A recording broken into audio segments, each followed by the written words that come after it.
Bonjour à tous. Mon nom c'est Lionel Beyeke. Je suis né au Cameroun, à Douala. Je suis venu en France, j'avais presque 20 ans. Je suis venu en France parce que toute ma famille y était déjà. C'était mieux pour moi de venir grandir en famille et puis garder ce lien fraternel avec mes frères et sœurs. Et aussi d'un autre côté, gagner ma vie aussi. J'ai toujours pratiqué le bodybuilding, mais avant le bodybuilding, j'ai fait beaucoup d'arts martiaux avant. J'ai fait du karaté Shotokan, j'ai fait du full contact, des compétitions, j'ai même un diplôme. Et je me suis mis en fait à la muscu suite à une fracture. Donc j'avais eu une fracture à la jambe. Étant donné que j'étais plâtré, je ne pouvais pas sortir de la maison. C'est comme ça que j'ai commencé à faire des pompes et tout. Et mon grand frère avait ramené une sorte de bloc. Ça ressemblait aux haltères. Et du coup, c'est avec ça que je faisais des curls, tout ça. Je faisais des dips sur deux bancs parallèles et des pompes, en fait, avec le plâtre. Quand je suis venu en France, c'était un mix d'impressions parce que, bon, premièrement, la vie était différente. Ça, c'est sûr. Mon frère, il travaillait et moi, je venais juste d'arriver. Et je voulais m'inscrire à la salle de sport, mais j'avais pas de sous. Ça coûtait, je crois, 150 euros. Et donc, c'est mon frère qui m'a donné les 150 euros. Et il m'a dit, en rigolant, il m'a dit, de toutes les façons, tu n'iras même pas parce que la vie ici en France fait en sorte que ta bonne volonté de faire le sport partira parce que, regarde-moi, on a commencé ensemble et tout au pays. Voilà, mais là, je suis là, je travaille de 8h à 19h, je rentre, je suis fatigué, j'ai qu'une seule envie, c'est dormir. Je l'ai regardé et je lui ai dit, pas moi. Donc j'avais déjà une certaine vision de ce que je voulais. Je me souviens qu'à cette période-là, si je n'avais pas été déterminé, doté de bonne volonté, je pense que j'aurais abandonné comme mon frère le pensait. Parce que j'avais deux boulots. Je travaillais matin et le soir, je bossais un peu en discothèque, dans des pubs. Mais c'était comme ça tous les jours. Mais j'avais toujours une bonne volonté de m'entraîner, de rester connecté à mes efforts, de continuer à faire mon travail. Parce que j'aimais j'aime ce sport, c'est ma passion. Et j'ai jamais lâché l'affaire en fait. La première compétition, c'était en 2003, championnat du monde WABA. Serge Nubret, l'ancien champion qui s'entraînait dans la même salle que moi ici à Paris, au REM Gym Club, m'a vu. Il m'a dit, tu as le physique pour faire quelque chose dans ce sport. J'organise une compétition, viens, tu n'as rien à payer et tout ce que tu as à faire, c'est te préparer pour la compétition. Donc à cette époque-là, je n'avais aucune notion de l'alimentation et de tout ce qui s'en suivait dans le body. Et moi, je pensais que, en fait, pour se mettre en forme, il fallait mourir de faim. Je passais presque toute une journée sans manger, je m'entraînais comme un malade. Et je ne mangeais que le soir. Je mourais de faim, j'avais tout le temps faim, Je ne comprenais pas, je me suis dit, mais ils sont malades, c'est quoi ce sport? Mais, pris de passion, je n'ai pas lâché l'affaire. Je suis arrivé à la compétition, nous étions, je crois, 25, et j'étais 23e. Donc, je n'étais pas dernier quand même. Donc, mais ce que Serge voulait déclencher à moi, c'était déclenché. Il m'avait dit, maintenant, qu'est-ce que tu veux faire? Je lui ai dit, non, je veux bien revenir. Je veux bien revenir et leur montrer que je peux faire mieux. Et donc il m'avait dit, voilà ce que je voulais entendre. Parce que je savais que le fait que tu participes à la compétition, que ça pourrait déclencher quelque chose. Donc ce que je souhaitais est arrivé. Et donc c'est comme ça qu'après, pris dans le jeu et la bonne volonté de persévérer, c'est comme ça que j'ai pu faire cette compétition. J'ai rencontré Eric en 2008, exactement. Parce que je participais au championnat Monsieur Univers Naba, en Angleterre. Et Eric, pour la première fois, il sponsorisait des athlètes. Et je faisais partie de l'équipe et c'est lui qui avait payé les billets d'avion, l'hôtel et tout, c'est lui qui avait tout payé. J'ai participé à la compétition, j'ai gagné ma catégorie. J'ai gagné toute catégorie. Et le même soir, j'ai pu tirer chez les pros et j'ai fini deuxième. Mes premières impressions quand j'ai rencontré Eric fut de l'étonnement. L'étonnement dans l'admiration. Parce que j'ai vu dans son regard quelqu'un qui était déterminé, qui voulait quelque chose, qui avait un objectif et qui voulait l'atteindre. Et de fil en aiguille, quand on parlait, il s'est rendu compte aussi que de mon côté, c'était pareil. Parce que moi, j'ai toujours rêvé de faire un podium au Monsieur Olympia. Mon rêve, ça a toujours été d'être Monsieur Olympia. Malgré toutes les épreuves et les difficultés, c'est toujours un rêve qui scintille dans mon esprit et dans ma tête tout le temps. Donc Mais tout de suite, ce qui s'est passé avec Eric fut une connexion très forte. Une connexion qui jusqu'aujourd'hui, voilà, ça nous a permis de braver pas mal d'épreuves ensemble et d'avancer, comment dire, comme deux hommes. On n'était pas toujours d'accord sur tout, mais on arrivait toujours à se comprendre. Eric, c'est comme un grand frère pour moi. J'ai beaucoup de respect pour lui. Il a beaucoup de cœur.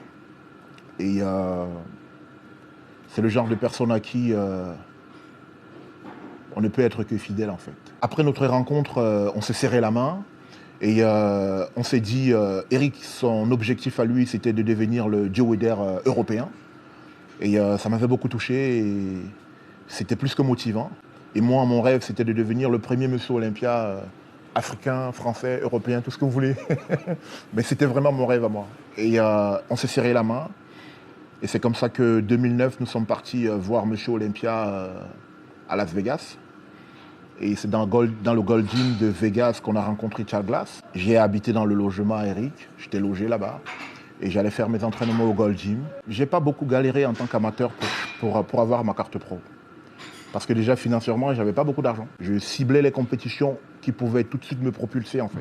Et je crois que j'en ai fait 5 au total avant de passer professionnel. Et quand je suis passé professionnel, ma première compétition c'était le Phoenix Pro. Nous étions, je crois, 29 et j'étais 6e. Et ce fut une bonne impression parce que je m'étais préparé à Los Angeles. C'était Charles Glass qui me préparait. En fait, ma première participation à Olympia, c'était en 2012. Olympia 2012.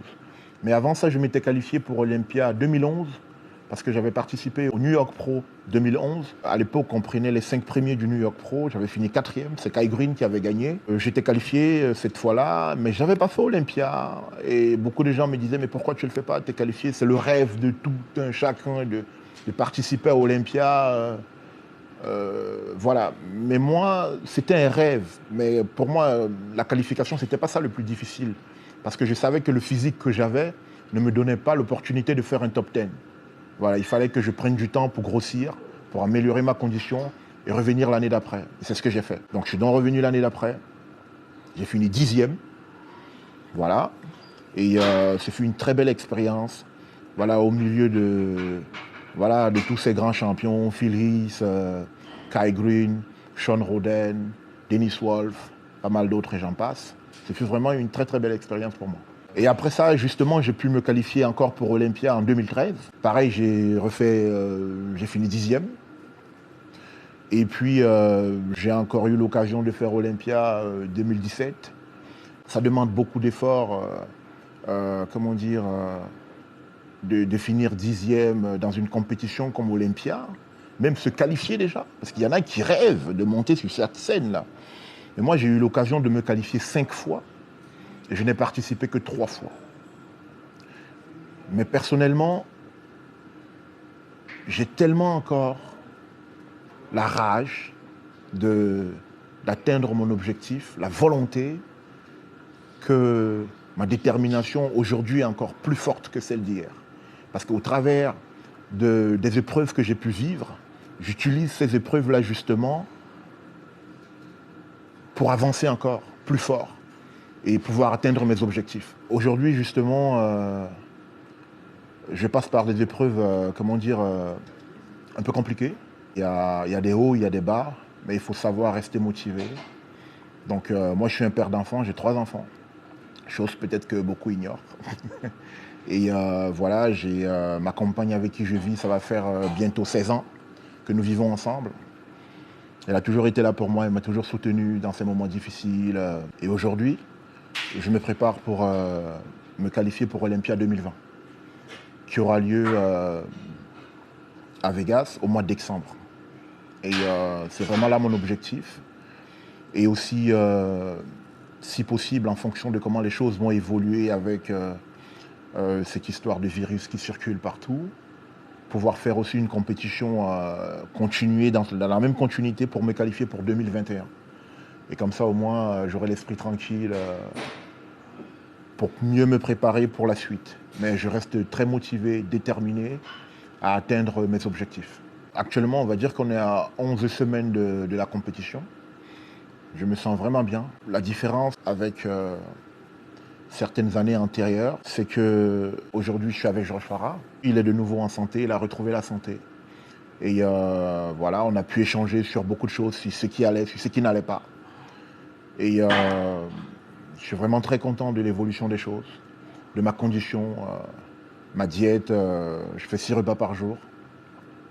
Et je garde vraiment le focus sur cette compétition parce que le temps passe, les années ne reviennent pas en arrière. Donc je suis encore plus déterminé qu'avant parce que j'ai hâte de remonter sur scène. Ça me manque tout ça. Voilà, j'en souffre même. J'en souffre même de ne pas monter sur scène, sachant que voilà, le potentiel est là, sachant que je peux le faire et que je ne puisse pas le faire. C'est vraiment pour moi. Mais bon, on ne se laisse pas abattre et on persévère dans ses objectifs et on cherche le meilleur pour soi et pour sa famille. Et aujourd'hui, je suis tellement motivé en fait que, avec le recul que j'ai appris que les actes valent mieux que les paroles. Et ma volonté actuellement est à toute épreuve. C'est-à-dire, je fais ce sport parce que je l'aime, je le fais pour moi, pour ma famille, pour mes proches, pour Eric aussi, pour tous ceux qui me soutiennent, qui me supportent, les fans du bodybuilding, qui attendent de moi, ce résultat ultime qu'ils ont toujours espéré. C'est pour ça que je ne peux pas baisser les bras, je ne peux pas abandonner. Pour moi, ce serait la plus grosse défaite de toute ma vie si j'abandonnais. Je ne peux pas me permettre ça. Donc, je vous parle, j'ai les larmes aux yeux même presque. C'est parce que j'ai tellement envie que je me retiens d'exploser de colère. Voilà, d'exploser de colère parce que je passe par des épreuves très difficiles. Mais la colère ne répare rien. Au contraire, ça nous enfonce. Donc j'utilise cette colère-là pour atteindre mes objectifs. Voilà, et je suis tellement déterminé, et je sais par la grâce de Dieu que je les atteindrai. Ça, je le sais au plus profond de moi. Finir 10e dans une compétition comme l'Olympia, c'est énorme. Voilà, parce que être le 10e meilleur bodybuilder au monde, 2 fois de suite, c'est pas donné. Et mais je sais que j'ai un potentiel qui puisse me permettre de faire mieux. Pourquoi pas un top 3? Pourquoi pas 2e? Peut-être même premier.